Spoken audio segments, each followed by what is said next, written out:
రాష్ట్రంలో పేద విద్యార్థులు ఉన్నత చదువులు చదువుకునే అవకాశాలు లేకుండా కూటమి ప్రభుత్వం మెడికల్ కళాశాలల్ని ప్రైవేటు పరం చేస్తోందని మాజీ ఎంపీ వైఎస్ఆర్సీపీ పిఠాపురం నియోజకవర్గ ఇన్ఛార్జ్ వంగగీత విశ్వనాథ్ ఆగ్రహం వ్యక్తం చేశారు. ప్రభుత్వ మెడికల్ కళాశాల ప్రైవేటీకరణ నిరసిస్తూ వైసీపీ చేపట్టిన చలో మెడికల్ కాలేజ్ కార్యక్రమంలో భాగంగా అంబేద్కర్ కోనసీమ జిల్లా అమలాపురంలోని ప్రభుత్వ మెడికల్ కాలేజ్ వద్దకు వంగగీత విశ్వనాథ్ ఆధ్వర్యంలో పిఠాపురం నుంచి పార్టీ శ్రేణులు కార్లలో భారీగా తరలి వెళ్లారు. ఈ సందర్భంగా వంగగీత విశ్వనాథ్ మీడియాతో మాట్లాడుతూ రాష్ట్రంలో భారీగా మెడికల్ కళాశాలల్ని తీసుకొచ్చిన ఘనత జగన్మోహన్ రెడ్డి ప్రభుత్వానిదేనని, ఈ కూటమి ప్రభుత్వం మెడికల్ కళాశాలల ప్రైవేటీకరణ జీవోను తక్షణమే రద్దు చేసి కళాశాలలను ప్రభుత్వమే నిర్వహించాలని, అలా జరగని పక్షంలో విద్యార్థులతో కలిసి వైఎస్ఆర్సీపీ ఉద్యమిస్తుందని ఆమె హెచ్చరించారు. కార్యక్రమంలో రావుల మాధవరావు, గండేపల్లి బాబీ, వద్దినిడి సుజాత శ్రీనివాస్, జ్యోతుల బాబులు, తలిశెట్టి వెంకటేశ్వరరావు, ముమ్మిడి శ్రీను, మాదిరెడ్డి దొరబాబు, అడపారాగు, ఉలవల భూషణం, జవాది వాడపల్లి, అనాల సుదర్శన్, పెదపాటి రాజేష్, పచ్చిమళ్ళ అప్పలరాజు, పెదపాటి నాగేశ్వరరావు, సామరావుతు, లలిత, గాది గంగబాబు, పైలనాయుడు, బండి సుబ్బులు తదితరులు పాల్గొన్నారు. వైఎస్ జగన్మోహన్ రెడ్డి గారు వచ్చిన తర్వాత ప్రతి పార్లమెంట్ లో కూడా వైద్య కళాశాల ఉండాలి, వైద్య సేవలు పేద ప్రజలకి అందాలనే దృక్పథంతో ఆయన ఆరోగ్యశ్రీని కంటిన్యూ చేస్తూ సీఎం రిలీఫ్ ద్వారా అనేక కార్యక్రమాలు ఇస్తూ దగ్గర 500 పైన 600 పైన వ్యాధులకి సూపర్ స్పెషాలిటీ హాస్పిటల్లో కూడా వైద్య సౌకర్యం అందే విధంగా పేదవాడికి అవకాశం ఇవ్వడం జరిగింది. అంతేకాకుండా పేద విద్యార్థులందరూ ఎక్కడో విదేశాలకి పోయి చిన్న దేశాలకి పోయి మరి ఆర్థికంగా కట్టుకోలేక ఇబ్బందులు పడే పరిస్థితులు.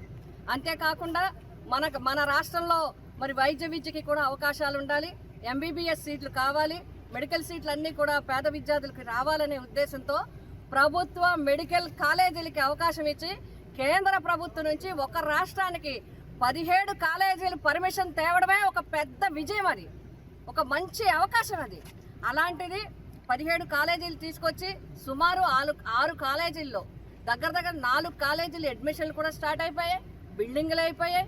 పులివెందులు అయితే పర్మిషన్ ఇస్తే ఈ ప్రభుత్వం వద్దని చెప్తుంది అడ్మిషన్స్ పర్మిషన్ ఇస్తే. అంతేకాకుండా మిగతా కళాశాలలన్నీ కూడా వివిధ దశల్లో నిర్మాణాల్లో ఉన్నాయి. ఉన్నతే ప్రభుత్వం ఏం చెప్పారు, వచ్చేటప్పుడు మీరెవ్వరూ కూడా ఇబ్బంది పడద్దు, మేము సంపద సృష్టిస్తాం, మేము అన్నీ కూడా చేస్తాం, ప్రజలన్నికి ఇస్తామని చెప్పి ఇప్పుడు ఏం చెప్తున్నారు, కళాశాలలు ప్రైవేటుకి ఇస్తాం, అన్నీ కూడా ప్రైవేటీకరణకి ఇచ్చేయడానికి 66 సంవత్సరాలకి ఈ ఉన్న 50 ఎకరాల నుంచి 100 నుంచి 50 ఎకరాల వరకు ప్రతి కళాశాలకు ఉంటే 100 రూపాయల లీజుతో ప్రైవేటుకి కట్టబెట్టడానికి ఈ ప్రభుత్వం చూస్తుంది. ఇది తీవ్రంగా వైఎస్ఆర్సీపీ పార్టీ నిరసన వ్యక్తం చేస్తుంది. దీంట్లో 2 విషయాలు ఉన్నాయి. ఒకటి, పేద విద్యార్థులందరూ వైద్య విద్యని ప్రభుత్వ ఫీజుకే రావాలంటే, అదేవిధంగా పేదలందరికీ కూడా ఆరోగ్యం ఈ ప్రభుత్వ హాస్పిటల్ ద్వారా అందాలి అంటే తప్పనిసరిగా ప్రభుత్వ ఆధీనంలోనే ఉండాలి. ఖచ్చితంగా జీవో ఏదైతే ఇచ్చిందో ఈ కూటమి ప్రభుత్వం దాన్ని తక్షణం రద్దు చేసుకుని ఈ కళాశాలల నిర్మాణం చేపట్టి పేద విద్యార్థులకి వైద్య విద్యకి అందించాలని చెప్పి వైఎస్ఆర్సీపీ పిఠాపురం నియోజకవర్గం తరఫున ఈరోజు అమలాపురం కాలేజీ దగ్గర మా నిరసన అందరినీ వ్యక్తం చేయడానికి ఈరోజు అక్కడికి వెళ్ళి అక్కడ పార్టిసిపేట్ చేయడం జరుగుతుంది.